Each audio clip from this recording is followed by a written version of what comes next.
केतु से संबंधित लहसुनिया रत्न जो धारण करते ही तमाम समस्याओं से दिलाता है निजात, व्यक्ति को नजर दोष से दिलाता है मुक्ति।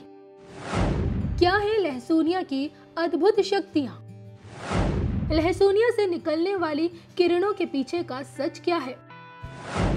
किन लोगों को लहसुनिया धारण करने से बचना चाहिए? क्या कहती है धारण करने की विधि? कैसे करें लहसुनिया की असली पहचान? धर्म ज्ञान पर देखिए केतु संबंधित लहसुनिया पर संपूर्ण जानकारी। नमस्कार, रत्न जिज्ञासा में एक बार फिर हमारे दर्शकों का स्वागत है। मैं हूं आपके साथ कविता राणा। मेरे साथ मौजूद है हमेशा की तरह जाने माने ज्योतिषाचार्य मयंक शर्मा जी। धन्यवाद कविता, और सभी दर्शकों को बहुत बहुत नमस्कार। और साथ ही साथ मोहित तातीवाला जी, जो कि रत्न कारोबारी हैं, और उनकी ये जो रत्नों की शॉप है ये तकरीबन 125 साल पुरानी है, और जो कि हम इस वक्त जयपुर में है, और जयपुर को स्टोन्स का हब माना जाता है। और जो हमारे कार्यक्रम है रत्न जिज्ञासा पूरी तरह रत्नों पर आधारित है। और आज हम बात करेंगे कैट आई, यानी कि जिसे हम कहते हैं लहसुनिया। जी हाँ, आखिरकार लहसुनिया का केतु से क्या कनेक्शन होता है? केतु एक ऐसा ग्रह होता है जो हमेशा मंगल की तरह फल देता है। कहते हैं कि अगर किसी की कुंडली में केतु खराब चल रहा है तो उसका अनिष्ट होके ही रहेगा। ऐसे में कैट्स आई यानी कि लहसुनिया को धारण करते समय किन चीज़ों का खास ख्याल रखना चाहिए, किन लग्न के लोग इसे धारण कर सकते हैं और किन लग्न के लोग इसे धारण नहीं कर सकते हैं, और इसे सबसे इम्पोर्टेंट बात है इसे खरीदते समय किन चीज़ों का खास ख्याल रखना चाहिए, यही चीज़ हम जानेंगे आज मयंक जी से और अर्पित जी से। तो मयंक जी, सबसे पहले मैं जानना चाहती हूँ कि कैट्स आई लेते समय या फिर इसे धारण करते समय किन चीज़ों का खास ख्याल रखना चाहिए? कोई भी रत्न अगर आप धारण कर रहे हो तो क्या मापदंड होते हैं? देखिए, कैट्स आई लेते समय बहुत ही सावधानी आपको बरतनी चाहिए, क्योंकि ये भी राहु की तरह, केतु एक ऐसा ग्रह है, मंगल की तरह प्रभाव करता है, आपने बताया है, और बहुत जल्दी शुभ या अशुभ फल दे देता है। क्योंकि अगर आपने धारण कर लिया और आपको सूट नहीं करा तो 2-3 दिन के अंदर ही ये नुकसान पहुंचा देगा। बड़ी जल्दी आपको महसूस होएगा अपने अंदर बड़ा परिवर्तन। तो केतु का रत्न कैट्स आई धारण करते समय बहुत सावधानी बरतनी चाहिए। अगर आपके कुंडली में केतु उच्च का होकर बैठा है, धनु राशि में है या मित्र के घर में बैठा है, तो आपको कैट्स आई धारण करना बड़ा शुभ रहता है। और कहते हैं कि जो लोग आध्यात्म से जुड़े हुए हैं, योग से जुड़े हुए हैं, ज्योतिषी हैं या धर्म से जुड़े हुए हैं, धर्म गुरु हैं, क्योंकि केतु एक धार्मिक ग्रह भी माना गया है और मोक्ष की प्राप्ति भी केतु कराता है। और अगर इस सब प्रोफेशन से जुड़े लोग अगर कैट्स आई धारण करते हैं तो शुभ फलों में और वृद्धि होती है और आपकी धर्म कर्म में रुचि और जाग जाती है। और कहते हैं जो लोग डॉक्टर के प्रोफेशन से होते हैं उनको भी जैसे राहु के रत्न भी पहना जाता है गोमेद, ऐसे ही केतु भी, उनको भी धारण करना चाहिए तो विशेष लाभ देता है। और कौन कौन से लगन वालों के लिए ये शुभ रहता है ये आपको बता दें। देखिए, अगर आपका मेष लगन है तो आपको बिल्कुल लहसुनिया धारण करना चाहिए। उसके बाद अगर आपका कन्या लगन है, आपका तुला लगन है, तो आपको लहसुनिया धारण करना चाहिए। आपका धनु लगन है, आपका मीन लगन है, तो निश्चित रूप से आप लहसुनिया धारण करेंगे तो आपको शुभ फलों की वृद्धि होगी। और लेकिन ये रत्न धारण करते समय ये बात देखनी चाहिए, अगर कुंडली में कहीं केतु चंद्रमा के साथ है, केतु अगर बैठा है शनि के साथ, तो ऐसी स्थिति में बिल्कुल भी रत्न धारण ना करें, अन्यथा अशुभ परिणाम मिलेंगे। अगर ये ग्रह 8वें या 12वें घर में चले गए तो बिल्कुल भी नहीं धारण करना चाहिए।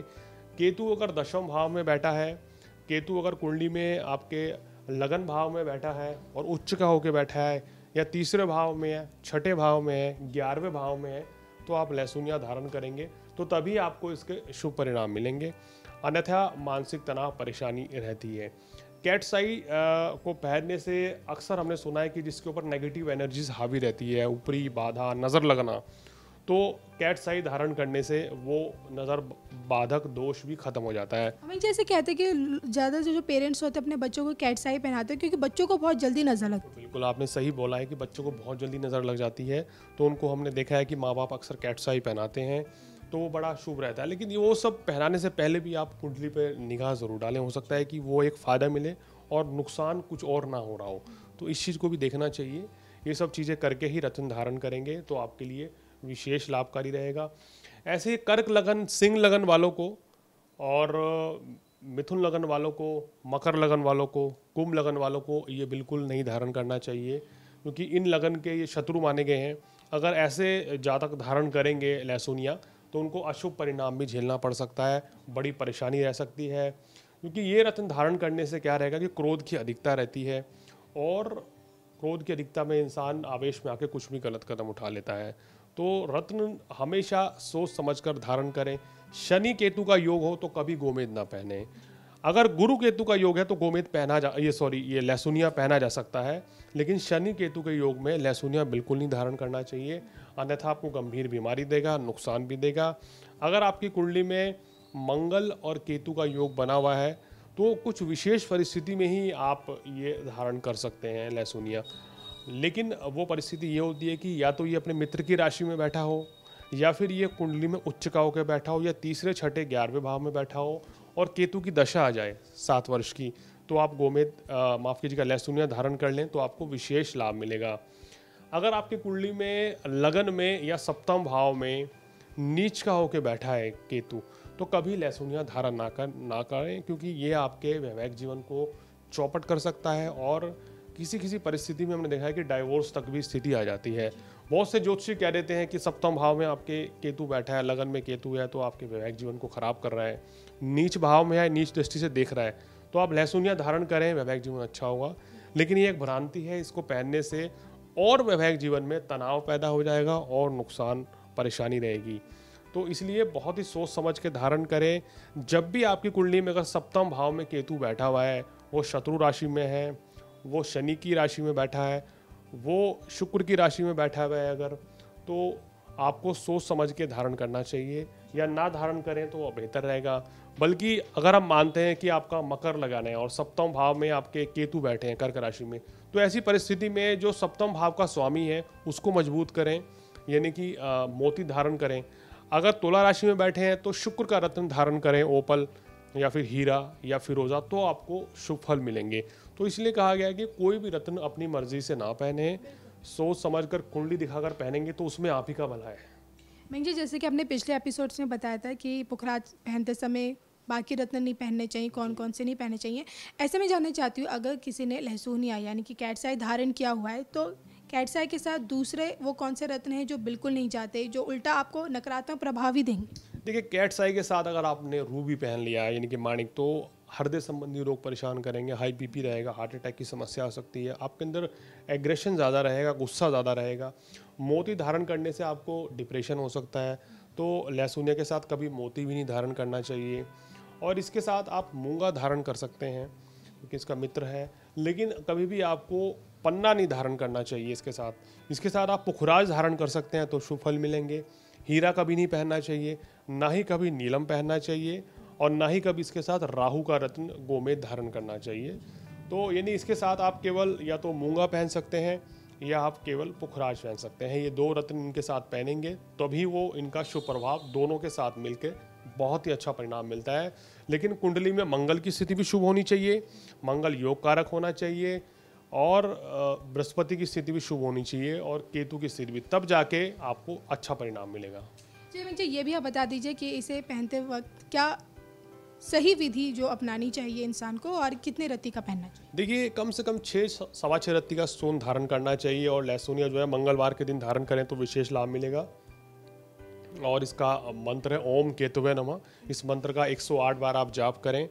रत्न को गंगा जल और दूध से स्नान कराएं, और सुबह नहाने के पश्चात साफ सुथरे कपड़े पहने और मनोकामना रखते हुए 108 बार आप इस मंत्र का जाप करके धारण करेंगे तो आपको विशेष लाभ मिलेगा और शुभ फलों की प्राप्ति भी हो जाएगी। और सुबह ये दिन में इसको धारण करना चाहिए, सुबह 6 से 8 बजे के बीच में। चलिए, जो कि केतु का जो रत्न होता है कैट्स आई यानी कि लहसुनिया, अगर आप इसे खरीदने जा रहे हैं तो खरीदते समय किन चीज़ों का खास ख्याल रखना चाहिए, किस कंट्री का सबसे बेस्ट होता है, आइए ये तमाम चीज़ें जानते हैं मोहित जी से। मोहित जी, मैं अपने दर्शकों को बताना चाहता हूँ कि जो बेस्ट क्वालिटी का लहसुनिया जिसे अपन कहते हैं वो आता है कनक खेत का। इसको अपन देख सकते हैं कि इसमें लाइंस जो है ये विजिबल होनी चाहिए, जो कैट्स आई बनाती है इसको जितनी ज़्यादा लाइंस विजिबल होगी अपनी उतना ही इसको अच्छा माना जाता है। ये अपने हरे कलर में और हनी कलर में आता है, जैसा का देख सकते हैं आप। और इसके बाद जो आता है अपना इंडियन कैटसाई आते हैं, जो कि आते हैं पीले कलर में और एक आते हैं हरे कलर में। ये भी आप अपन कैटसाई की तरह अपन इसको ले सकते हैं। तो ये अर्पित, जैसे हमने जाना कि कैटसाई में जो सबसे इम्पोर्टेंट होता है वो जो आपने बताया क्राइसोबेरिया वाला था। जैसे आप देख सकते हैं ये सबसे इम्पॉर्टेंट होता है, इसकी हाई डेफिनेशन हाई क्वालिटी का होता है। इसमें जैसे इन्होंने बताया कि वाइट कलर का दिखता है। और देखिए इसे कैटसाई क्यों कहा जाता है मैंग जी? मेरे को शायद इसलिए लगता है बिकॉज ये बिल्ली की तरह दिखता है। बिल्कुल बिल्ली की आँख की तरह आप इसकी शेप देख सकते हैं। और जो लाइन है या बिल्कुल बिल्ली की आँख की तरह दिखाई देती है, जैसे कि आप देख सकते हैं। और जितनी ज़्यादा लाइंस विजिबल होती है उतना ही इसको अच्छी क्वालिटी का माना जाता है।